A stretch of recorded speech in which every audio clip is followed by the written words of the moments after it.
Bien, ya somos bastantes conectados. Estamos esperando que salieran de física, así podemos empezar. Ya terminó la clase, profe. Bien, hoy comenzamos. No hay problema. Hoy comenzamos con la unidad número 2 de la modalidad académica. Bien. Y el tema es administración de archivos. Comenzamos con lo que es sistema de archivos. Como les decía, capítulo número 2. Bien, ¿qué vamos a ver hoy? Con el tiempo que tenemos, vamos a ver lo que es el sistema de archivo y principalmente el concepto que entendemos por archivo, que algo han estado viendo ya en el práctico. Vamos a hablar de los atributos de los archivos y de las operaciones que se pueden realizar sobre los archivos, ¿sí? Estos son los temas que vamos a tratar de abarcar hoy. ¿Mm? En principio, ¿qué es un archivo? Porque después tenemos que entender qué es, porque después tenemos que hablar específicamente del sistema de archivos, ¿sí? Es una estructura que nos permite mantener, pero en primer lugar nos permite almacenar la información y mantenerla, ¿sí? En forma permanente, en algún medio de almacenamiento, como puede ser el disco. ¿Mm? ¿Qué información puede tener? Debe ser información persistente, información que permanezca en el tiempo, información que no tenga errores, que no sea modificada ni invadida, y para eso hay sistemas que permiten la verificación de archivos, la encriptación, etcétera, para que esta información que tenemos nosotros almacenada en los archivos sea confiable. Desde el punto de vista del sistema operativo, un archivo es simplemente un conjunto de bits o un conjunto de bytes. Un byte puede representar un carácter. Principalmente para Linux es un conjunto de bytes y qué estructura tenga el archivo o cómo la va a leer, eso va a depender de la aplicación que maneje el archivo. Bien. Un proceso es el que nos va a permitir crear archivos o modificar el contenido de los archivos, ¿sí? Lo hacemos a través de los procesos. El file system es el que nos va a permitir administrar los archivos, ¿sí? El administrador de archivos va a depender del sistema operativo que ustedes tengan instalado y permite las abstracciones de los recursos, ¿sí? Generalmente relacionadas con el almacenamiento. ¿Qué quiere decir esto? Que el sistema de archivo les va a permitir darle un nombre a ese conjunto de bits que les permite identificar el archivo, les va a permitir asignarle espacio en el disco o en un pendrive, ¿sí? Les va a permitir proteger esa información a través de los permisos que tenga el archivo, ¿no es cierto?, que nosotros les hayamos dado, les va a permitir la encriptación, etc. Todo eso es tarea del sistema de archivo. ¿Cuál es el sistema de archivo que utiliza Windows? NTFS, muy bien. ¿Y FAT qué es? Fíjense acá lo tienen en el gráfico. ¿También es otro sistema de archivos? Es un sistema de archivo de Windows también, pero más viejo, ¿sí? Teníamos FAT8, FAT16, FAT32. Hubo un intento de instalar FAT64, perdón, pero bueno, no tenía niveles de seguridad, entonces directamente se pasó a NTFS. ¿Cuál es el sistema de archivos que utiliza Linux? X3 y X4. Bien, todo lo que sean X, ¿sí? 2, 3 y ahora 4. Cada uno con sus características. Por ejemplo, FAT permitía nombre para los archivos solamente de 8 caracteres. En cambio, ahora NTFS o X4 permiten 254 o 255 caracteres para el nombre de los archivos. Bien. Más todo lo que se pueda implementar en cuanto a seguridad de los datos y que se aplican a los archivos, como por ejemplo los permisos y encriptación. Bruno, me sale que levantó la mano. Hola, profe, buenos días. Sí, ¿Qué tal? ¿cómo está? La evolución de lo que es el sistema de archivos depende también del número de bits que se permite. Sí, evoluciona en todo sentido, ¿sí? Por ejemplo, en lo que es el nombre para identificar los archivos, por ejemplo, en cómo se va registrando el uso del sistema por parte de los usuarios en lo que es Journaly, por ejemplo, en el tamaño de los volúmenes o particiones que puede administrar un sistema de archivo, evoluciona en todo sentido, ¿sí? No tan solo en los nombres, sino también Claro, en en los la tamaños capacidad. que puede manejar, en los tamaños de archivos que se puedan manejar, en la seguridad que se puede implementar, ¿sí? En todo. Y son varios Perfecto, los profe. aspectos a analizar en este sentido. Fíjense la gráfica que ustedes tienen ahí. Tenemos el núcleo del sistema operativo, el kernel. Sobre este, el intérprete de comandos, que ustedes han visto en Linux, la línea de comandos por defecto está configurado con el shell bash, ¿sí? Y sobre esta capa tenemos los sistemas de archivos, que implementan cada uno de los sistemas operativos en sus distintas versiones. Bien. Bueno, acá tenemos algunos de los atributos que vamos a analizar con respecto a los archivos en cuanto a nombres, estructuras, tipos de archivos, que algo deben haber mencionado, métodos de acceso, es lo que implementa un sistema de archivo, los atributos en cuanto a, por ejemplo, tamaño, fecha de creación, de modificación, de acceso, fechas de backup, todo lo que se pueda registrar sobre el uso de los archivos es lo que vamos a llamar atributos. Permisos, es decir, operaciones que podemos realizar sobre el contenido de los archivos. Y vamos a ver cuáles son las operaciones básicas que se pueden realizar sobre los archivos. Estas operaciones básicas no son las que nosotros vamos a ejecutar directamente sobre el archivo, pero sí lo vamos a hacer a través de alguna aplicación o de algún comando, ¿sí? Y también vamos a hablar de los directorios. Los directorios también son archivos, pero son archivos especiales, ¿sí?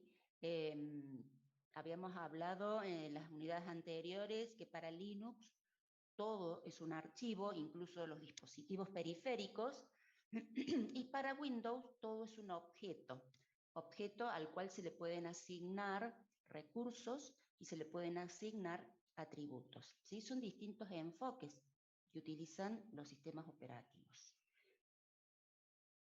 Bien, ya dijimos que es un archivo principalmente como un conjunto de bits y los archivos van a ocupar espacio en el disco, ¿sí?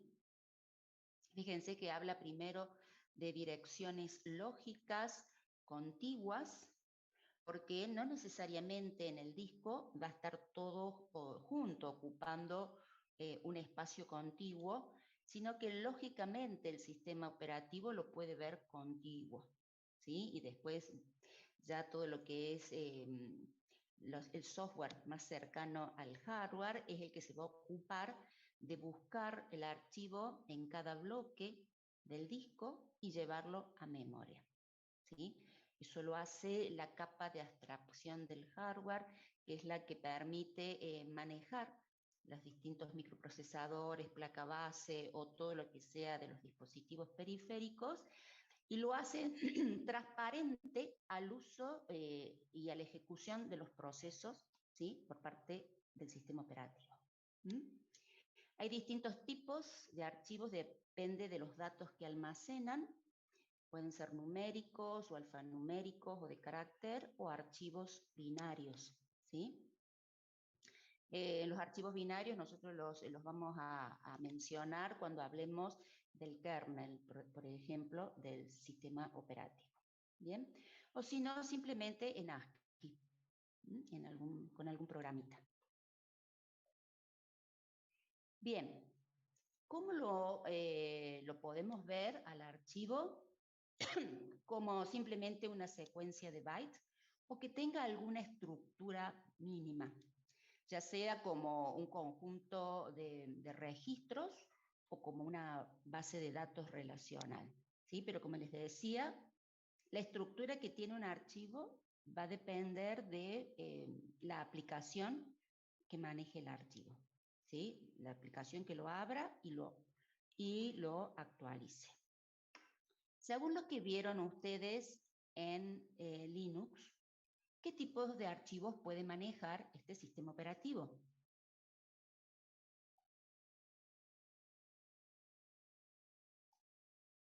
Normales, profe. ¿Normales?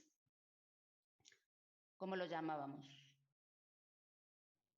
Los regulares.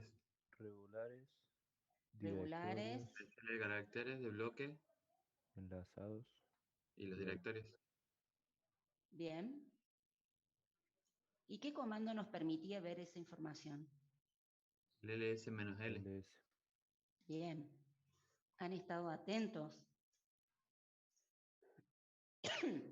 Ahí tenemos, fíjense, el ls-l me trae un listado extendido o largo del contenido de un directorio en donde el primer carácter de la izquierda me indica el tipo de archivo.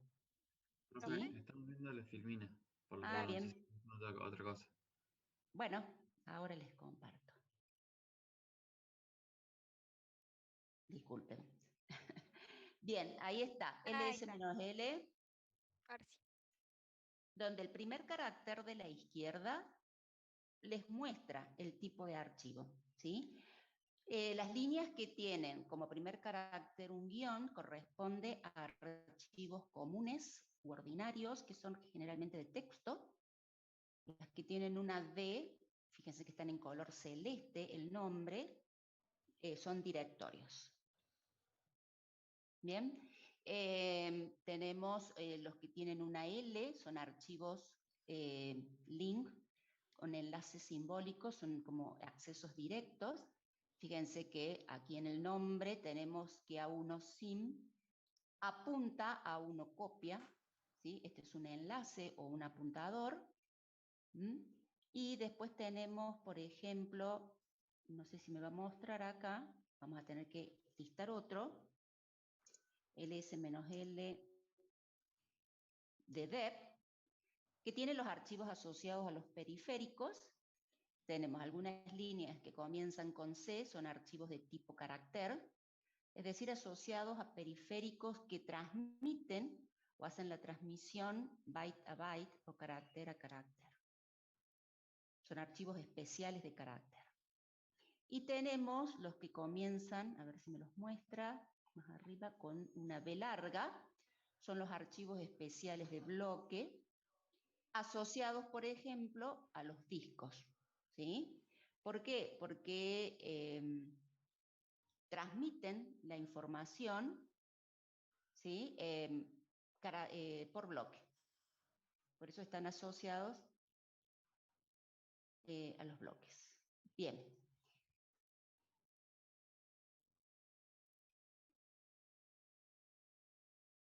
Perfecto.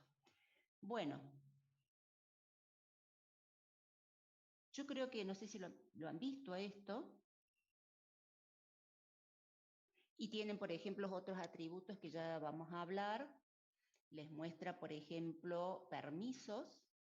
Estos 9 caracteres que tenemos aquí, RWX, corresponden a la seguridad que implementa el sistema operativo sobre los archivos.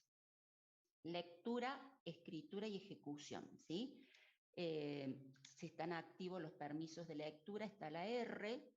Si está activo el permiso de escritura, está la W. Y si está activo el permiso de ejecución, está la X. En el guión quiere decir que el permiso no está activo, ¿sí? El orden siempre es RWX. Tengo la primera terna, que son los permisos asignados al dueño del archivo. La segunda terna, los permisos asignados al grupo.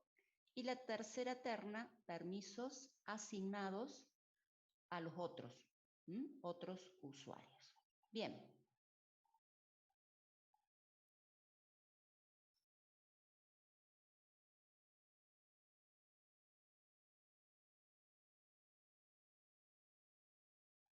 Seguimos. Bueno, no sé si lo habían visto ya a esto en el práctico, ¿no? Lo repasamos. Nombre de los archivos. Profe, Sí. perdón, pide a un compañero si puede repetir lo último que dijo, lo de la terna, estimo que pidió. Ah, los permisos. Sí. Bueno, ahora lo vemos.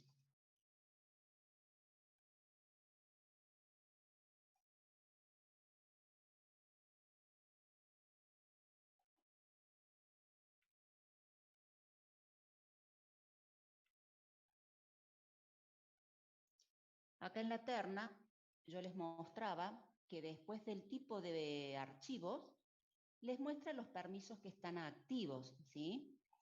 Vamos a ver estos que están más completos. Por ejemplo, en este directorio, que es el directorio PTS. El directorio PTS, no sé quién habilita el micrófono, chicos. Yo recién los desactivé. Desactiven los micrófonos. El directorio PTS almacena todas las terminales que ustedes puedan abrir, ¿sí? Terminales de texto, en el entorno gráfico, corresponde al entorno gráfico. Fíjense que este directorio tiene activo, ¿sí?, los permisos. La primera terna, RWX, corresponden a los permisos del dueño del archivo, que en este caso es root.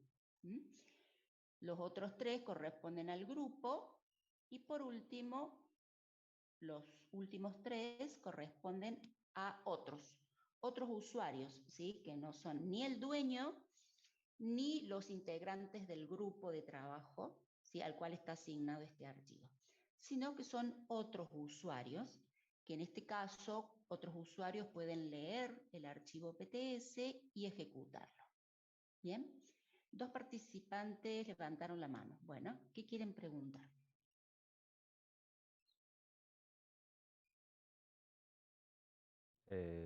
Profe, los permisos que dice RWX son de leer, escribir y, bueno, no sé qué sea la X. Y ejecutar. Ah, bien, gracias. Lectura, escritura y ejecución.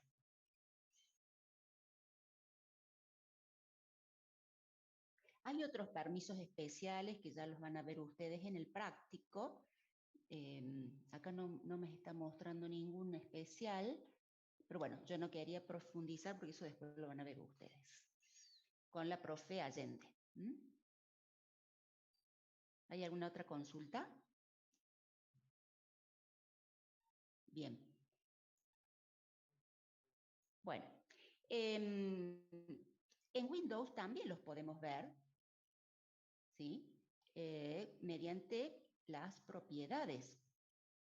Por ejemplo, si yo tomo el archivo listado coloquio y voy a propiedades, me muestra, ¿sí?, cuando fue creado, modificado, fíjense, último acceso. ¿Pueden ver ustedes la ventana emergente que dice propiedades? Sí, Sí, profe. vemos. Bien. Bueno, todo lo que es sobre seguridad, que usuarios pueden acceder a este archivo, ¿Mm? Y los permisos que están activos. El permiso de modificar, lectura y ejecución, solo lectura, escritura y otros detalles que corresponden a los atributos. ¿Quién es el autor?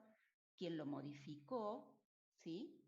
Y bueno, todos estos atributos son la cantidad de líneas, párrafos, son importantes, sobre todo cuando nosotros queremos ver qué pasó con el archivo, si hubo algún error, si se metió algún virus o algún tipo de auditoría que se pueda hacer sobre el archivo.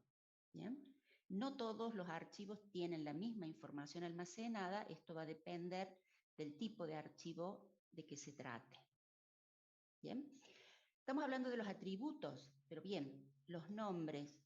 El sistema operativo Linux acepta nombres que no hace falta que tengan extensión. ¿Sí? Pero en Windows sí nos pide que tengamos nombre y extensión. Por defecto se utilizan 3 caracteres solamente para identificar la extensión del archivo y eso nos ayuda mucho a nosotros para identificar qué tipo de aplicación lo puede abrir y reconocer al archivo de acuerdo a la estructura que tenga. ¿Sí? Si es un PDF, si es un .doc, si es un zip o un TXT, etc. Pero para el sistema operativo Linux no le hace falta. Simplemente con el nombre ya es suficiente. Además, podemos tener el mismo nombre de archivo en distintos directorios. Y ahora ustedes en Windows pueden tener el nombre de archivo, pero bueno, les agrega el sistema Windows un número, ¿sí? El número 1, el número 2, el 3, como para poder diferenciarlos. Si no, sería el mismo archivo. En Linux no, les va a decir que ya está repetido si ustedes quieren crear un archivo con el mismo nombre en un mismo directorio. Si no es el mismo directorio el que lo contenga, pueden utilizar el mismo nombre. Es decir, puedo tener el archivo datos en mi directorio de conexión y puedo tener el archivo datos en un subdirectorio con un contenido totalmente diferente. ¿Alguien me puede decir cuál es la razón de que podamos hacer esto? ¿Tener archivos con el mismo nombre? Porque se los identifica con los inodos. Con un ID se identifican. Se identifican con un inodo diferente. Bien. Bien.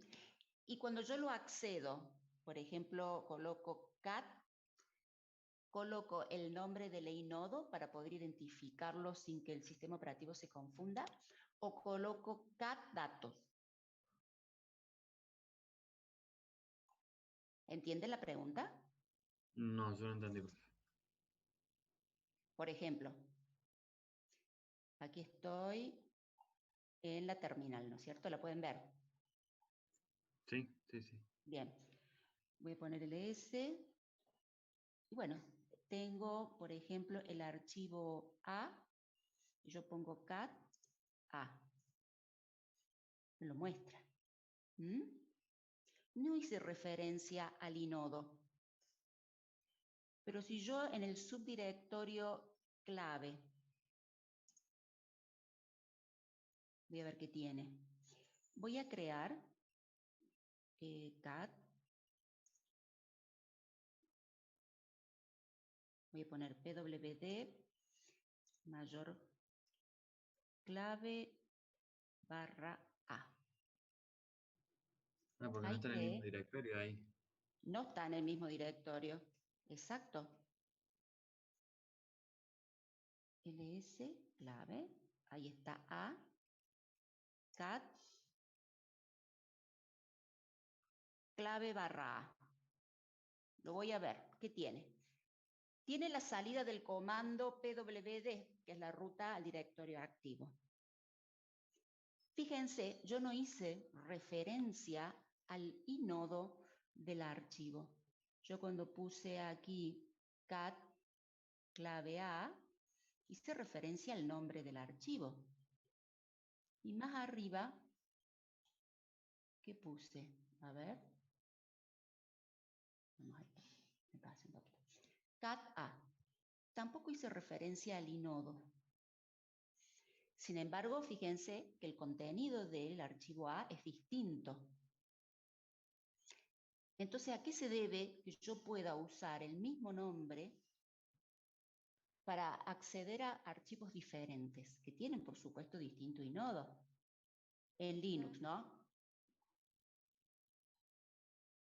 ¿Sí? No sé qué iban a decir. Porque están en directorios distintos, en distintas ramas de la raíz. Está en la misma rama, pero está en distintos puntos del árbol. Está en directorios diferentes, ¿sí? Entonces, el nombre simbólico del archivo, que sería el nombre absoluto, es diferente. ¿Bien? Profe, una pregunta. Si fueran a ver dos archivos con el mismo nombre en el mismo directorio, ahí solo se podrían referenciar con el ID. Es que no te lo permite. Ah, bien. Te dice que ya existe. ¿Sí? Si ustedes están hablando de enlace, el enlace tiene que tener también un nombre distinto si está en el mismo Claro, directorio. Entonces les dice que no pueden. ¿Qué hace Windows? No les dice nada. Agrega directamente, entre paréntesis, un número. Porque lo tiene que diferenciar. ¿De acuerdo? En cambio Linux no. Directamente les pide otro nombre. ¿Bien? Entonces, esto se logra gracias a la estructura jerárquica de archivos que estamos manejando. Es decir, estamos manejando un árbol de directorios. ¿Mm? Y eso nos va a permitir tener nombres. Esto es un árbol de directorios, fíjense. ¿No es cierto? Desde la raíz, en este caso, si voy a equipo, Windows, acá tengo la raíz C, me va a permitir este árbol de directorios poder tener archivos con el mismo nombre en distintas partes del árbol. Entonces, eso lo permite la estructura jerárquica de archivos en árbol invertido. ¿Quién planteó inicialmente esta estructura? El sistema operativo Windows. Inicialmente Minix y Windows. Windows no, Unix. Minix y Unix. Desde ahí parte toda esta filosofía de cómo organizar los directorios en un sistema de archivos jerárquico. ¿Sí? Entonces va a permitir identificar cualquier archivo. Más allá de que cada archivo tenga asignado un inodo, en lo que es Linux, pero en Windows tiene un identificador, que es un número también, pero no hace referencia a un bloque índice de disco, sino que es simplemente un número que identifica el objeto, en este caso. ¿Bien? Entonces, si ustedes hablan de inodo, están hablando de todo lo que es la rama de Unix y Linux, ¿sí? Y todos los que implementen esa filosofía. En cuanto al sistema de archivo jerárquico, lo usan los sistemas operativos actuales, pero parte de Unix. Bien. Quería mostrarles también que la línea de comandos no es exclusiva de Linux. Ustedes en Windows también pueden acceder a la línea de comandos. Pueden escribir en la parte inferior de la pantalla, donde tienen la lupita, CMD, para entrar al Meet Commander, que es el intérprete de comandos que tiene Windows, que en realidad es lo que quedó del sistema operativo de OS. Bien, tienen ahí también con Help, pueden ver todos los comandos que ustedes pueden ejecutar desde la línea de comandos y también van a poder crear programas. Pueden crear shell script en Linux, que ya lo van a ver con la profe. Y en Windows también, pero acá no los llamamos shell script, sino los llamamos .bat, BAT, que son scripts también u órdenes para el sistema operativo. CD, fíjense la instrucción CD, les permite cambiar el directorio activo, esta ya la han utilizado ustedes en Linux. CLS, borrar pantalla. ¿Qué tenemos? Date, copiar, borrar, dir. Dir es como un ls, muestra el contenido de los directorios, tienen el comando hecho. Bueno, ya van a empezar a identificar los comandos que son mkdir para crear directorios muy parecidos a lo que ustedes tienen en Linux. ¿Bien? Inicialmente, antes que apareciera Windows con su entorno gráfico, lo único que teníamos era esto, la pantalla negra, y nos comunicábamos con DOS, ¿sí? A través de estos comandos. Fíjense, dir me muestra lo que tengo en la raíz. C, / invertida, es la raíz de este sistema de archivo, es el padre, ¿sí? Hay otro nivel superior para Windows, pero que no lo muestra y no lo podemos acceder, es ~, que sería el padre de todo, pero es algo que maneja por detrás o internamente el sistema operativo. El usuario común solo puede llegar a este nivel, donde está el disco C. Por supuesto, después podemos pasar a otra unidad, el disco D o la unidad F, depende de la cantidad de volúmenes que ustedes hayan creado en su disco. En cada volumen o partición tienen un directorio raíz, ¿sí? Padre de todos los demás, que se identifica con una letra, 2 puntos y la barra invertida. Este es el principal. Juan Pablo levantó la mano, ¿sí? Sí. ¿Qué quiere preguntar? Ese directorio que está antes de las particiones, ¿en dónde estaría almacenado? ¿Dentro donde está la carpeta Windows? Sería el padre de todo. Entonces, cuando nosotros vamos a equipo, fíjate que me muestra disco C y disco D. Sobre estos dos está el nivel que yo te digo, que es el padre, Claro. pero no lo muestra. ¿Y físicamente en dónde estaría? No, eso es algo lógico. Ah, Físico bien. vos tenés. Físico tenés un disco, en mi caso, ¿no? Este es mi compu. Claro. Físico tenés un disco. Lógico, tenés dos particiones. Entonces está instalado el sistema de archivo en la partición C y en la partición D. Bien, perfecto. Y lógicamente, para Windows hay un nivel superior que me permite acceder, porque como este es un árbol, es un grafo con raíz. Si ustedes se acuerdan de matemática discreta, esto es un grafo con raíz. Entonces, yo no puedo saltar de una rama C a una rama D si no hay algo que los conecte. Claro. Y eso que los conecta es un nivel superior, el cual no está mostrando. ¿Se entiende? Bien, perfecto. Bien. Antes de seguir, quiero ver si encuentro lo que estoy diciendo para que quede más claro. Fíjense, aquí está. Estilo Unix, Linux, tienen ustedes un directorio principal raíz, que se identifica con la barra, y en el nivel siguiente tienen lo que es User, Home, Dev, para dispositivos periféricos, etc., para lo que es la administración del sistema operativo. ¿Sí? En Home tienen todas las carpetas de los usuarios. ¿Bien? ¿Y qué pasa en Windows? Pasa lo que yo les decía. Acá tenemos la unidad C, la unidad D, con todos sus subdirectorios. Fíjense que ambas estructuras son árboles. Y esto es una estructura jerárquica. Bien. tienen arriba de todo esto que no muestra Windows, que sería el padre, el directorio padre, que es lo que tenemos nosotros acá. Windows no lo muestra. Estos son distintos sistemas de archivo. Acá tengo el C, tengo el D y puedo tener otros sistemas de archivos en este nivel como hermano de C, de D, etc. ¿Qué hace Unix?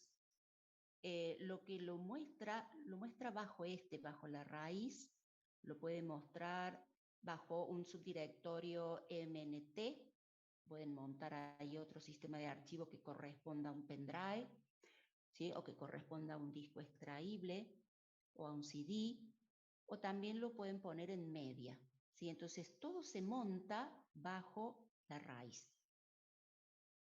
Bien, y eso sí lo está mostrando. Entonces esto es para Windows lógico, pero tiene que estar, porque si no, como yo les decía, yo no puedo pasar de la rama C a la rama D si no hay algo que los comunique. Bien. Ya que estamos, vamos a repasar un poquito los conceptos acá en lo que es los directorios, que son archivos especiales. Bueno, ya hablamos de lo que es directorio raíz. Las rutas de acceso a los archivos, no sé si las han visto en el práctico, hay dos tipos de rutas de acceso, rutas absolutas y rutas relativas, que corresponde a la forma en que podemos nosotros hacer referencia a los archivos. Y luego tenemos el directorio padre, que es un concepto, el directorio padre no es solamente el directorio principal barra, sino que el directorio padre es el directorio de un nivel superior al directorio activo, o el directorio de trabajo que le vamos a llamar. Levantó la mano David. Sí, profe. ¿El directorio padre y el directorio raíz en Unix serían lo mismo? No, en ningún sistema operativo es lo mismo. Ahora vamos a ver por qué. ¿Sí? Nosotros el directorio raíz decimos que es el padre de todo, porque desde ahí comienzan, podemos nosotros detallar las rutas absolutas de acceso a los archivos. Las rutas absolutas son trayectorias que comienzan siempre desde la raíz, desde la barra, o desde el C2 puntos, o desde el D2 puntos, ¿sí? Desde ahí comienzan las trayectorias hacia los archivos. Y esas trayectorias decimos que son rutas absolutas. El concepto de directorio padre es, el directorio padre es el directorio que está en el nivel superior al directorio de trabajo. ¿Cuál es el directorio de trabajo? Es el directorio activo que tenga el usuario. ¿Sí? Entonces, si, por ejemplo, yo estoy en descargas, ahí está, ese es mi directorio de trabajo, directorio activo. Con la flechita voy al directorio padre, que es C. ¿Sí? Ahí estoy en C. Bueno, acá, estos son accesos rápidos, ¿sí? Entonces, no sé, voy a archivo de programa, ahí cambié el directorio activo. ¿Qué pasa si lo manejo desde la línea de comandos? Fíjense cómo me muestra el directorio activo que es C. Puedo poner cd usuarios. Y cambio el directorio activo. Ahí ahora estoy en usuarios. El directorio activo o directorio de trabajo. Voy a poner cd y voy a ir nuevamente a la raíz. Voy a crear mkdir un directorio que se llama 2K1. Ahí está. dir 2K1. ¿Qué tiene? Fíjense que decimos que está vacío, pero en realidad tiene dos directorios especiales. Bien, esos directorios especiales me van a permitir acceder en forma relativa a los archivos. Bien, si yo coloco cd 2K1, mi directorio de trabajo o mi directorio activo ha cambiado. Ahora estoy en un nivel inferior, en 2K1. ¿Quién es el padre de 2K1? El directorio C. Si creo acá, mkdir subdir, fíjense, tengo punto y punto punto y subdir. Tengo un subdirectorio. cd subdir. ¿Qué pasó? Miren cómo me está dando la ruta absoluta al directorio de trabajo. C2 barra 2K1 barra subdir. Esto es una ruta absoluta porque comienza desde la raíz. Y es una trayectoria que detalla los nodos que yo debo recorrer hasta llegar al subdirectorio. Nuevamente, ¿está vacío? No. Tiene por defecto los dos directorios especiales, punto y punto punto. ¿Mm? ¿Quién es el padre del directorio subdir? ¿Sí? ¿No? ¿Quién es el padre 2K1. del 2K1. 2K1? Ah, ¿Quién es el padre del directorio 2K1? C. C. ¿Se entiende el concepto de padre? ¿Sí? Entonces, en ese sentido, perdón. ¿sí? Sí. No, que digamos, en ese sentido tenemos como se podría hablar de padres relativos y padres absolutos también, porque el padre absoluto de todos los archivos va a ser C, y el padre relativo va a depender de la carpeta en la que nos encontremos. Es así. Ah, bien. Ok. Pero no, en ninguna parte vos vas a encontrar el concepto de padre relativo. Tenemos rutas relativas y rutas absolutas. El concepto de padre corresponde al nivel superior y la raíz se dice que es el padre de todo, pero en realidad es el padre de los directorios que están en un nivel inferior, ¿sí? Desde la raíz es muy importante porque desde ahí comienzan todas las trayectorias absolutas a los archivos. ¿Bien? Por eso es importante. Ahora bien, estos archivos especiales también son importantes porque me permiten moverme en el árbol en forma relativa. ¿Por qué lo llamo ruta relativa? La llamo relativa porque depende del directorio de trabajo o directorio activo. El archivo o directorio punto hace referencia a sí mismo. Si yo acá pongo dir punto, simplemente muestro subdir. Es el mismo. Pero si yo coloco dir punto punto, es decir, mostrame el contenido del padre, en este caso 2K1, ahí está, ahí me lo mostró. Bien, ¿el padre de quién? Del directorio activo, que es subdir. Me muevo en el árbol, cd punto punto, me voy al padre de subdir, que es 2K1. Dame el contenido del padre. Y me muestra el contenido del padre de 2K1, que es cd. Por eso son rutas relativas, relativas al directorio activo.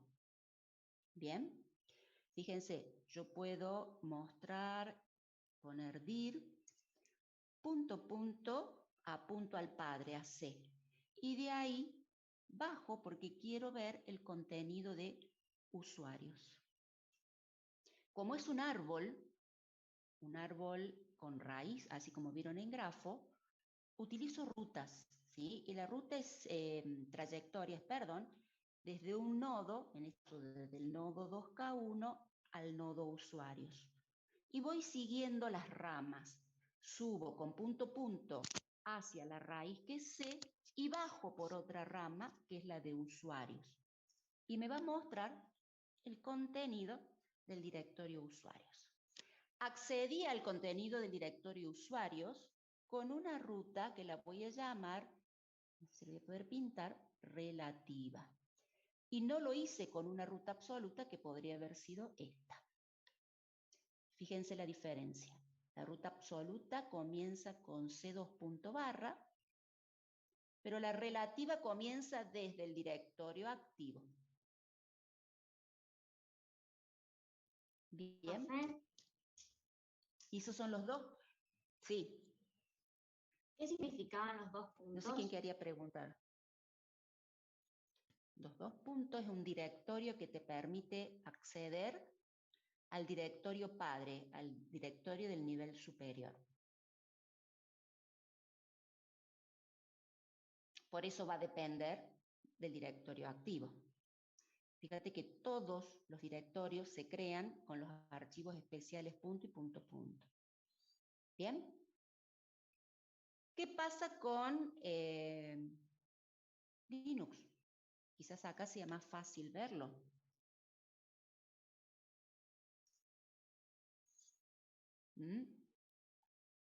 ¿Qué tengo aquí? Yo creé, por ejemplo, el directorio clave.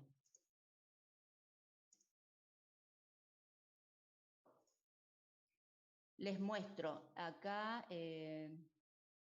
bueno, tiene estos archivos que tiene el inodo que identifica los archivos.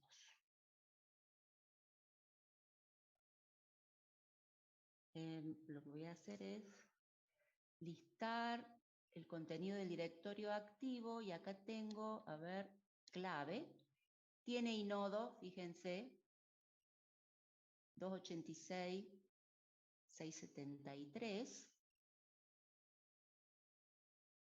673 termina. Y si pongo ls menos lia de clave, veo que tiene, aparte de los archivos ordinarios que habíamos visto antes, tiene dos directorios especiales, punto y punto punto. Punto tiene el mismo inodo que leí recién, es decir, que es clave, apunta a sí mismo. Pero punto punto tiene el inodo del padre, 935. ¿Quién es el padre? mserna. Si yo hago un lsd barra home, ahora estoy usando, fíjense, una ruta absoluta, porque detallo la trayectoria desde la barra, desde la raíz.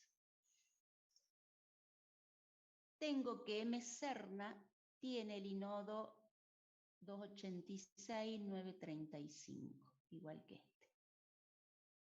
Esos directorios especiales me permiten apuntar al padre. Este punto punto apunta al padre del directorio clave, que es mserna. Este punto punto apunta al padre de mserna, perdón, de home, que es lo que lo contiene, que es la raíz. Punto es home, que es el directorio que listé. Fíjense que el inodo de punto punto tiene un número 2 muy pequeño porque es la raíz. Y punto tiene un inodo 261.122 porque es el mismo directorio home. Es decir, que estos archivos especiales, punto y punto punto, van cambiando dependiendo del directorio de que se trate. Se crea un directorio y se crean estos dos directorios especiales por defecto. No sé si se entiende. El único objetivo de la existencia de estos archivos es poder movernos en el árbol utilizando rutas relativas a la posición, relativas al directorio activo. Y no manejar siempre, porque a veces son rutas muy largas, no estar manejando siempre rutas absolutas, es decir, detallar las trayectorias desde la raíz del árbol.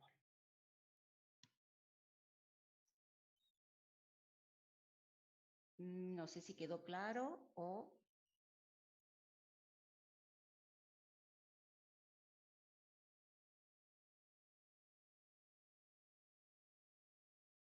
¿O hay algo que ustedes quieran preguntar? Dice la compañera por chat que sí le quedó, profe. Bueno, bien. Sigamos entonces. ¿Cuáles son las operaciones que podemos, que estas son las básicas que se pueden realizar sobre los archivos. Como les decía, no todas son las que nosotros vemos, ¿sí? Sino es lo que hace por detrás el sistema operativo cuando nosotros manipulamos a través de los procesos los archivos. Un proceso entonces nos permite crear un archivo a través de la primitiva create, ¿sí? Que al crear el archivo lo que hace es asignarle una identificación, de alguna manera, lo que es Linux, habían dicho, le asigna un inodo. Al asignarle inodo, también le asigna todos los atributos y, por supuesto, tendrá que asignar espacio en el disco. Bien. La operación delete lo que hace es borrar este archivo del disco, pero no es que borre cada uno de los bloques de disco, sino lo que hace es desasignar. Al liberar espacio, lo que hace es desasignar el inodo, es decir, liberar ese inodo para que pueda ser asignado a otro archivo, y en tal caso desasignar los bloques de disco que tenía asignado el archivo. Por eso es posible, cuando ustedes borran un archivo, si lo han hecho por accidente y es un archivo importante, existen algunas utilidades que me permiten recuperar, ¿sí?, el archivo borrado. ¿Por qué? Porque el contenido de los bloques o de los clústeres no se ha borrado. Simplemente lo que se ha hecho es liberar el inodo y liberar los bloques de disco para que puedan ser ocupados por otros archivos.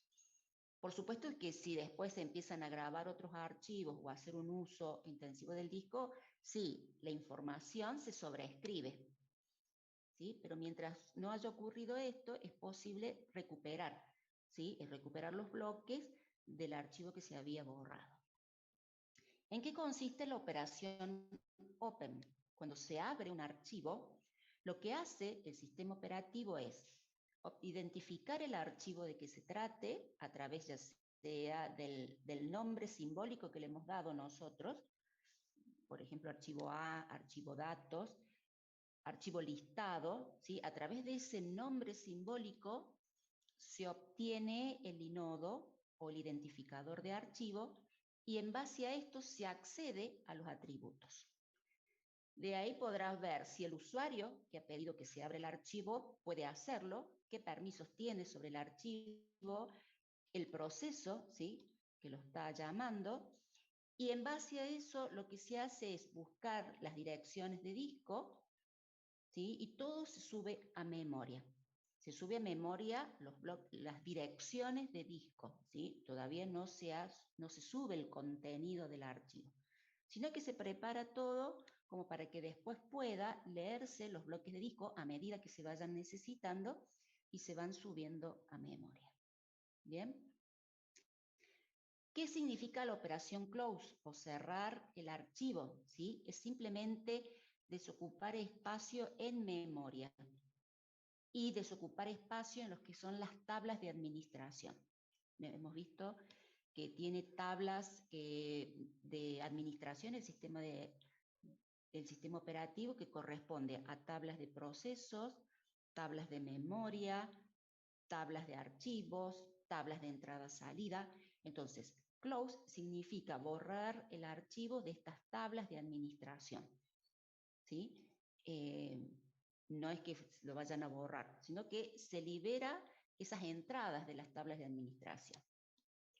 Read, se leen los datos de un archivo de acuerdo a la posición que se haya pedido, si corresponde a un registro o si es un archivo de texto, ¿sí? Con write escribimos datos en un archivo, ya sea en la posición actual o en cualquier posición si es a través de un editor de texto, etc. Bien, tenemos append, que nos permite agregar datos al archivo, ¿sí? Y seek reubica un puntero dentro del archivo. Yo creo que ustedes han hecho algo de esto en Linux. Por ejemplo, a ver, voy a entrar.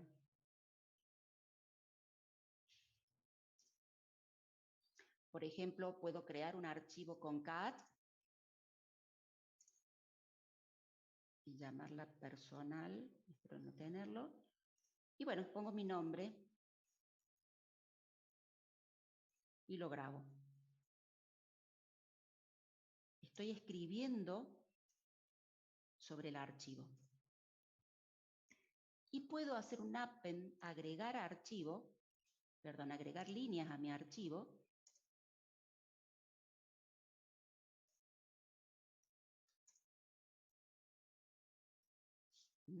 Esto es muy simple, ¿no? Ahí está. Esas son las dos operaciones de las que hemos estado hablando, ¿sí? Escribir sobre el archivo o agregar información al archivo. A través de algunas utilidades o de un editor de texto puedo agregar en cualquier parte del archivo en que ustedes ubiquen el cursor, ¿sí? Esas son las operaciones básicas a las que se hace referencia. Cuando habla de get attribute, es decir, traer los atributos, es simplemente nosotros mostrar los atributos. Por ejemplo, con el ls-l mostramos gran parte de los atributos asignados a los archivos. Bien, eso es una operación muy sencilla, get attribute, y lo que yo les mostré recién en Windows, ¿se acuerdan? Botón derecho del mouse, vamos a propiedades y ahí podemos ver los atributos asignados a los archivos de Windows. También podemos setear atributos, como por ejemplo los permisos.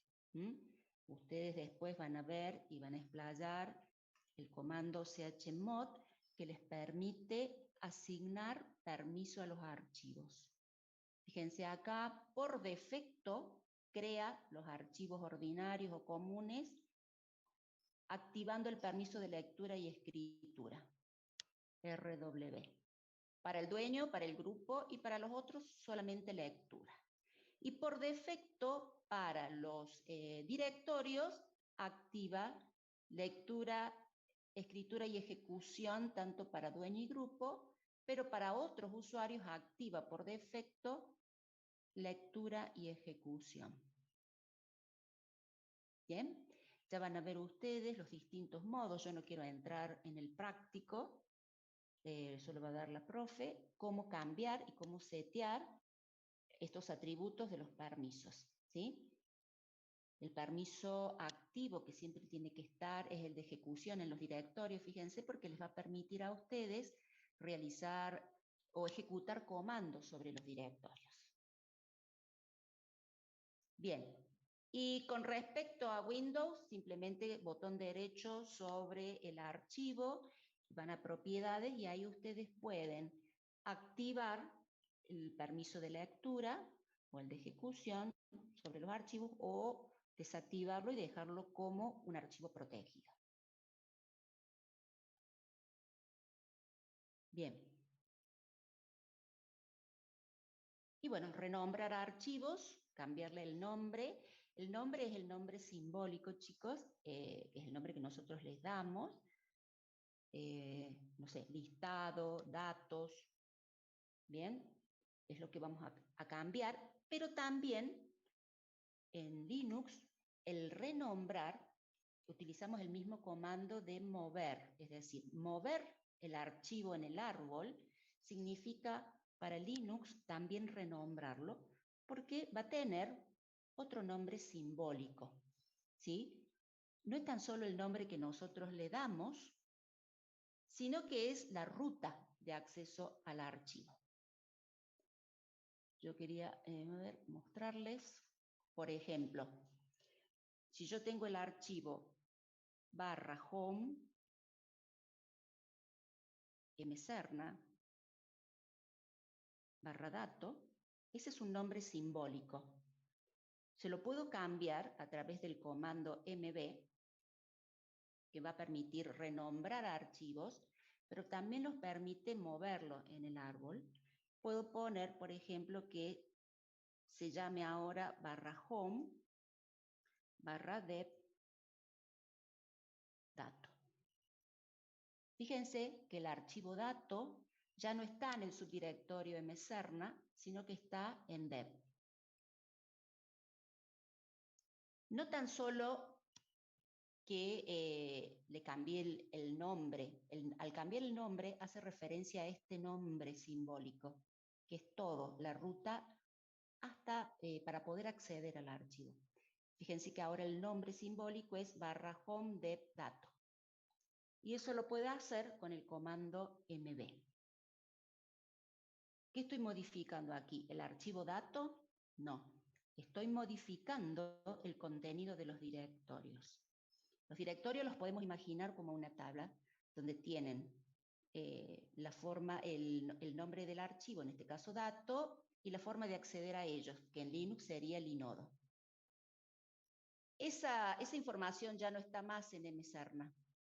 Esa información ahora está en deb.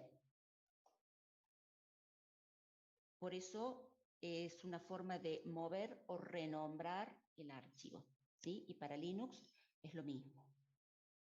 Bien, cambiarlo en el árbol es cambiarle el nombre simbólico al archivo. Bueno, tipos de archivos, los vimos en Linux, ¿sí? No tienen extensión, lo hemos visto que son ordinarios, directorios, enlaces, de bloque, de carácter, pero también están estos otros que lo podemos nosotros más o menos identificar a través de la extensión, ¿sí? Si es un .bat, es un script o un shell, eso lo utiliza esa extensión, la utiliza Windows. Ustedes pueden utilizar en el sistema operativo Linux extensiones si quieren. El sistema operativo no les va a decir nada, que sea un error, ni mucho menos, porque eso depende de ustedes. Eso es algo simbólico para el usuario. Para Windows es importante la extensión porque lo asocia a la aplicación que va a manipular el archivo. En el caso de Linux, no. Bien. Distintas formas de acceder que tiene el sistema operativo al contenido del archivo, ya no para encontrar el archivo, que habíamos dicho, formas de acceso son ruta absoluta y ruta relativa, sino que este acceso hace referencia a cómo va a acceder al contenido de los archivos, ¿sí? Puede hacer un acceso secuencial, así que generalmente esos accesos secuenciales es cuando nosotros leemos el archivo desde el principio hasta el final y las aplicaciones no nos permiten acceder a un registro en particular, por ejemplo, si se tratara de una base de datos, sino que tendríamos que leer la base de datos desde el primer registro hasta el registro N, que es el que nos interesa. Y si no, el otro tipo de acceso, que es el que más utilizamos, es el acceso directo. Es decir, si tenemos una base de datos, la aplicación debe poder permitirnos a nosotros acceder al registro 1000 o acceder al registro 500 a través de la operación seek. Más a otro nivel, usamos acceso directo, por ejemplo, cuando buscamos el archivo en el disco. Cuando buscamos el archivo en el disco, no se hace una búsqueda secuencial desde la pista 0 hasta la pista 100, sino que el brazo directamente se mueve y se coloca sobre la pista sobre la cual tiene que leer el bloque de datos que está buscando, ¿sí? El tiempo de búsqueda que hace es mientras gira el disco, nada más, pero para llegar a la pista no hay un tiempo de búsqueda. Directamente se posiciona sobre la pista que quiere leer. Entonces eso es un acceso directo. Y puede leer directamente el bloque pedido, no lee todos, no hace un recorrido secuencial, sino que lee solamente el bloque que se pidió en donde está el archivo. El bloque o los bloques, ¿sí? Nos vamos a pasar, esto ya lo vimos. Este es un ejemplo de lo que es la estructura de archivos. Ustedes pueden reconocer acá lo que es algunos directorios de Linux. Sin embargo, esta estructura de archivos en árbol invertido la van a encontrar en Windows también. En la última... Bien, los sistemas operativos es la organización que utilizan para poder administrar los archivos.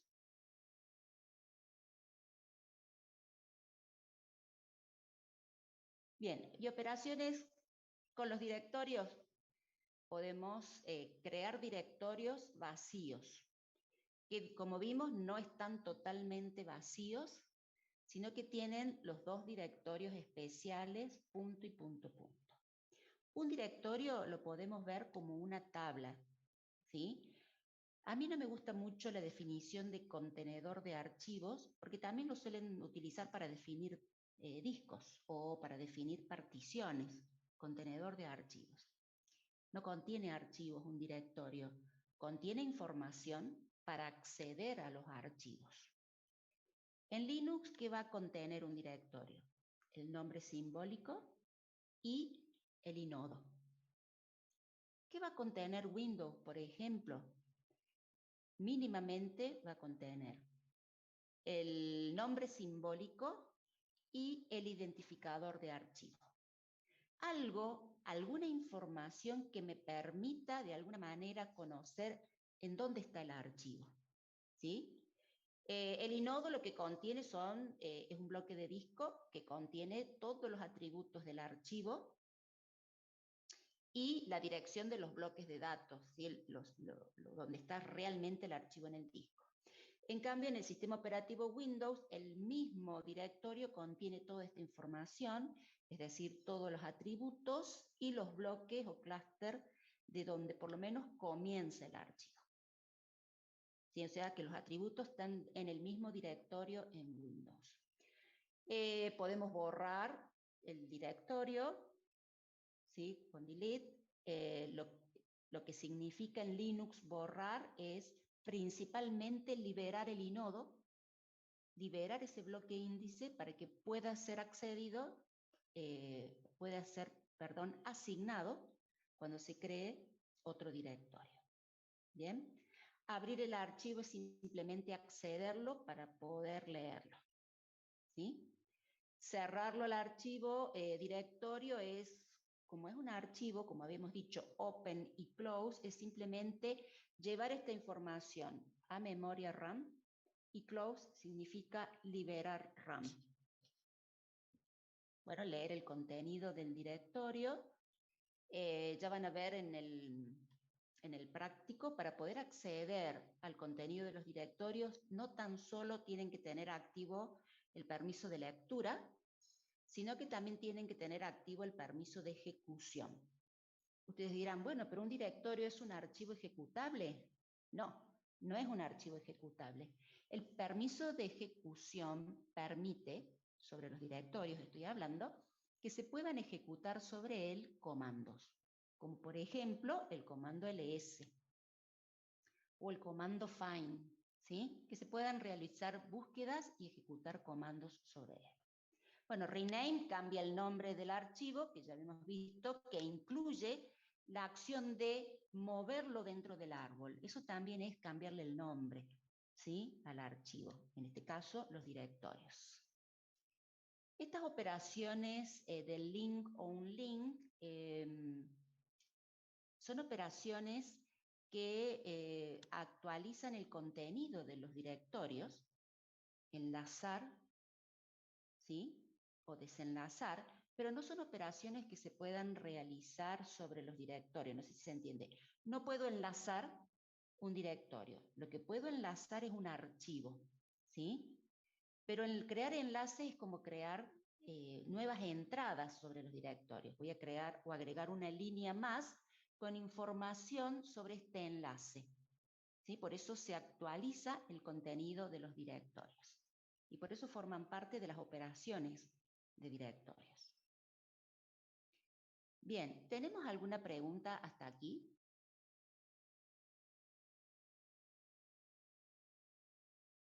No, profe. No, profe, hasta ahora todo bien. Bien.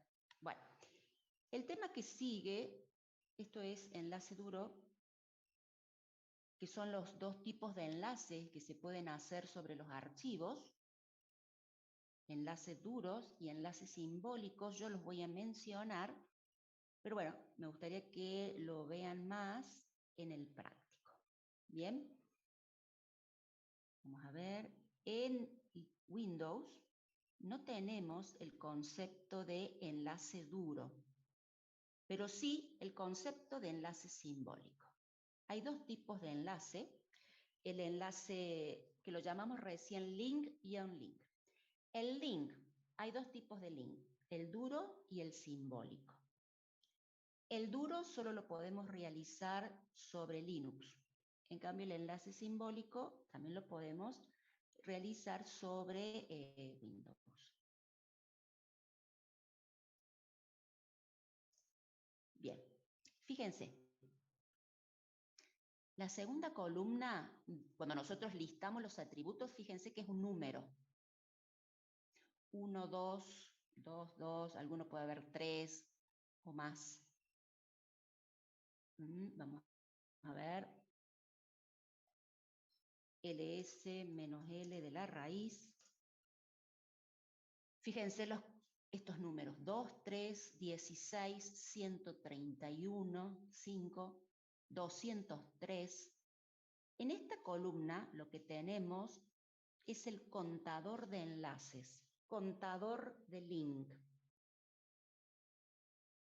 Cuando se crea un archivo común u ordinario, ¿sí? Como es, por ejemplo, bbox.log, es un archivo ordinario, tiene un guioncito, se crea por defecto con el contador de enlaces en 1. ¿Qué significa?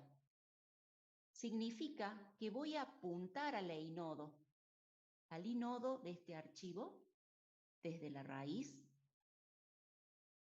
desde el directorio principal raíz, ¿sí? Voy a apuntar al inodo con este nombre simbólico, bbox. Voy a agregar la i para ver el inodo. Apuntamos al inodo 47.690 desde este nivel. Bien, ¿qué pasa en el directorio var que está arriba? Se apunta al inodo 261.126 que identifica al directorio var, pero 13 veces se apunta.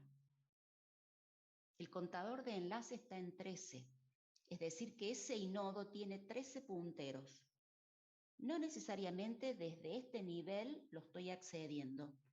Lo estoy accediendo desde otros niveles, ¿sí? Que tendría que ver desde dónde. A veces no es tan fácil, solamente siguiendo el número de inodo, mientras sea el mismo, voy a poder identificar desde qué otro nivel se está accediendo a ese inodo. ¿Bien? Voy a crear mkdir 2k1 de nuevo, un directorio. Y voy a poner ls menos li y voy a filtrar con grep el nombre 2k1. Quiero ver solamente qué pasa con ese archivo. Es un directorio, tiene este inodo asignado, 293.877, contador de enlace en 2. ¿Por qué en 2? Y bueno, porque yo a ese inodo lo voy a apuntar desde mcerna, lo voy a apuntar como barra home, barra mcerna, barra, ¿sí? 2k1. Lo apunto desde ahí. Pero también lo voy a apuntar desde punto. Desde ese directorio especial que se crea bajo 2k1. Por eso el directorio vacío se crea con un contador de enlace en 2, por defecto. Después de eso, cuando ustedes vayan creando subdirectorios de 2k1, como 2k1 va a ser apuntado como padre por parte de los subdirectorios, se va incrementando el contador de enlaces. ¿Lo vemos? Voy a poner mkdir 2K1 barra dir1 y me fijo qué pasó con el contador de enlace del 2K1. Está en 3 ahora. ¿Lo ven? ¿Por qué está en 3? Y porque yo le creé un subdirectorio a 2K1. Entonces, el inodo de 2K1 es apuntado por el hijo de 2K1, por el directorio que está en un nivel inferior. ¿Y cómo lo apunta? Y lo apunta usando o a partir del directorio especial ... El directorio ... que tiene dir1 me permite, ¿se acuerdan cuando yo les dije? Apuntar al padre de dir1. ¿Quién es el padre de dir1? ¿Quién es el padre de dir1? 2K1. ¿Cómo lo apunta dir1 a su padre? Con el directorio especial ... Ese directorio especial ... está apuntando al inodo de 2K1, por eso se incrementó el contador de enlaces. Si yo creo otro subdirectorio, lo voy a llamar dir2, que va a estar al mismo nivel de dir1, va a ser un hermano. Fíjense qué pasa con el contador de enlace de 2K1. Pasó a 2K4. Profe, Perdón, pasó a 4. Si se crea un hijo en el dir1, sigue sin alterarse el número 4, por ejemplo. ¿Me explico? Si se crea un hijo, sí, un hijo de dir1 va a apuntar a dir1, no a 2K4. Entonces el contador de enlace que se va a mover es el contador de enlace de dir1. Claro, sí. ¿Se entiende? Bien. Sí, se entiende. Perfecto. Bien. Gracias. Perfecto. Fíjense, en este 203 es la cantidad de punteros al bloque índice 1 que corresponde a proc. ¿Qué tiene proc? Proc es un directorio virtual. Está en memoria y lo que tiene es toda la información sobre los procesos que están activos en el sistema. Cuando se crea un proceso, se crea un directorio en /proc. Y ahí están todas las tablas administrativas de todos los recursos que están utilizando los procesos. Sí, por eso tiene tantos enlaces ese inodo. Bien. Cuando se borra un archivo, yo voy a poner rm-r, bueno, no están vacíos, puedo borrar con rmdir, voy a poner que borre 2K1 barra dir1. Lo borro. ¿Sí? ¿Y qué va a pasar con el contador de enlace? Bajo a 3. ¿Bien? Cuando nosotros borramos un archivo, se borra el link o el acceso al inodo. Es más fácil verlo cuando tenemos nosotros un archivo común, ¿sí? Un archivo común u ordinario que tiene un enlace 1, ¿sí? Lo que hace es borrarse el link al inodo. Entonces, cuando el contador de enlace llega a 0, ahí sí se desasigna el inodo y se borra el archivo. El comando que les va a permitir realizar enlaces duros a los archivos es el comando ln.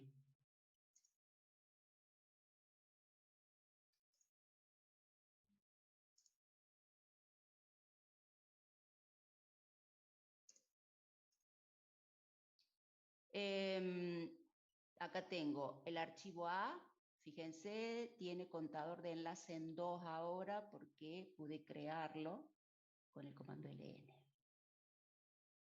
El otro archivo es este, en la, A en la.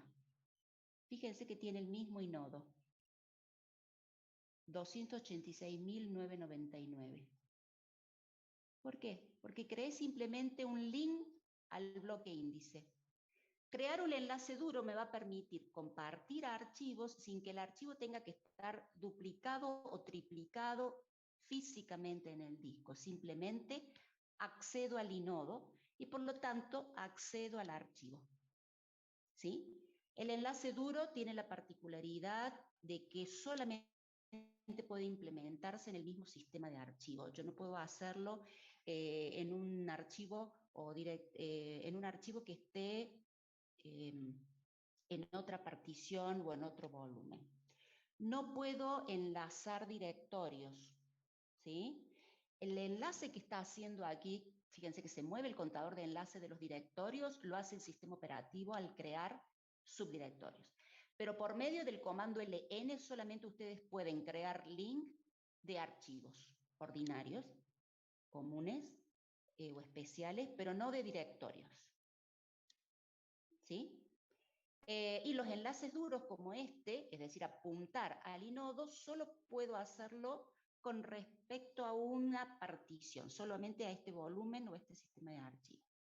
¿Por qué? Y bueno, porque cuando ustedes le dan formato a una partición, lo que hace el sistema operativo es decir, tengo 100 bloques para usarlos como inodos y 500 bloques para usarlos como datos. Y si ustedes van a formatear otra partición, hace lo mismo. En la partición A le da el bloque índice 99 al archivo A, pero en la partición B, ¿sí?, el bloque índice 99 se lo dio al archivo estadística, otro archivo. Entonces yo no puedo apuntar al inodo si se trata de otra partición o volumen. Puedo solamente apuntar a los inodos si estoy dentro del mismo volumen, ¿sí?, del mismo sistema de archivo. Sí puedo apuntar a otro archivo que esté en otra partición o volumen con los enlaces simbólicos. ¿Por qué? Porque el enlace simbólico no apunta al inodo, apunta al archivo directamente por medio de una ruta absoluta que puede incluir, por ejemplo, la red, puede incluir el dominio, el número de la máquina, etc. Acá tengo un link simbólico. Fíjense que con la flechita me dice a qué archivo estoy apuntando. Y se identifica el archivo como tipo L. Entonces, con un enlace simbólico, sí puedo acceder o enlazar archivos que están en otro volumen. Esa es la diferencia entre lo que es enlace duro y enlace simbólico. Bien. ¿Preguntas?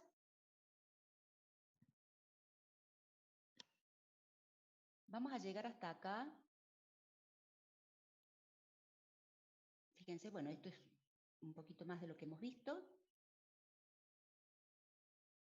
Y este tema de lo que es la organización de los sistemas de archivos ya lo vemos la próxima clase.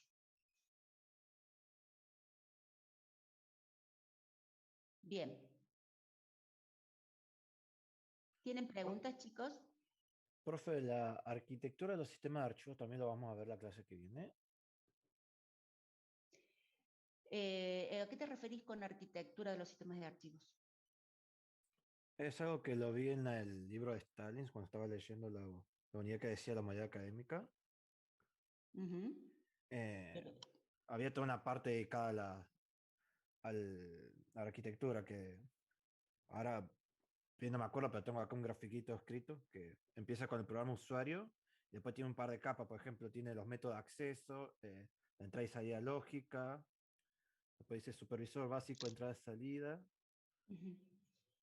sistema de archivos, sistema de fichero básico y los manejadores de disco y de cinta. Claro, sí. No sé si alcanzamos la semana que viene o la otra. Ah, bien, pero va. Todavía nos falta hablar, va. Sí, vamos leyendo todo. Este capítulo es más largo que el primero, así que sí, tenemos varias clases por adelante. Bien, bien. Bueno, ¿alguna otra consulta? Profe, si puede volver a su pantalla de Linux, tengo una duda. Bueno, vemos.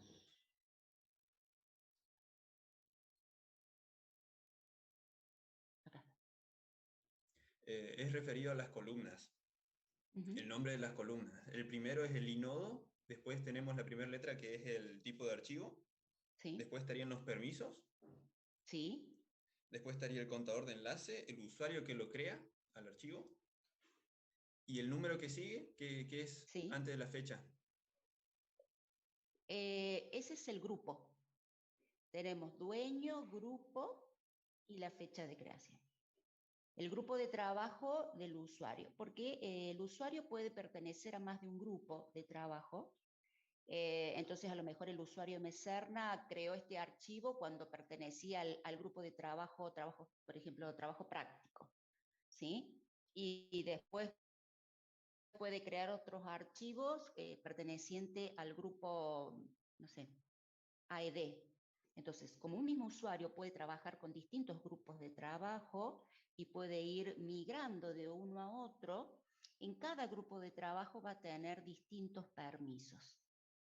Entonces, quizás yo puedo asignarle a un archivo, por ejemplo, al archivo a comunes, permisos de acceso si va a trabajar el usuario como Mcerna. Si el usuario va a trabajar con el grupo SOP, va a tener otros permisos de acceso, y si va a trabajar en el usuario AED, tendrá otros permisos de acceso. Entonces es importante saber quién es el grupo dueño, es decir, acá Mcerna creó el archivo perteneciendo a el grupo Mcerna, y estos son los permisos, ¿sí? De grupo. Por eso es importante los permisos de grupo, porque, como te digo, el usuario puede migrar, trabajar, ya van a ver comandos para ver cómo el usuario puede cambiarse de grupo y pertenecer también a más de un grupo. No sé si se entiende. Sí, gracias. Bien, la siguiente columna tenés el tamaño del archivo, que está por defecto en byte, luego la fecha de creación y por último el nombre simbólico. Bien, ¿alguna otra consulta? Esta parte va muy de la mano con el práctico, chicos, así que bueno, como para que ustedes puedan estudiar la teoría y después hacer una semejanza con el práctico, así es más fácil.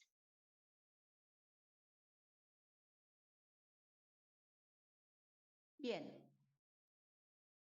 Pongan presente, sí, por favor, antes de terminar la clase.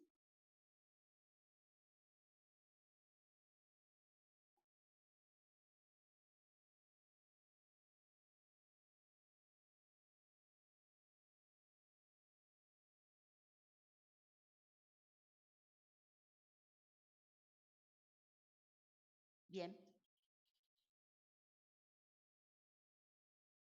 Bueno, y nos reencontramos entonces el viernes que viene. Recuerden estudiar. No sé si están con muchos trabajos prácticos, pero después vienen todos los parciales juntos y bueno, es importante que comiencen a estudiar ahora.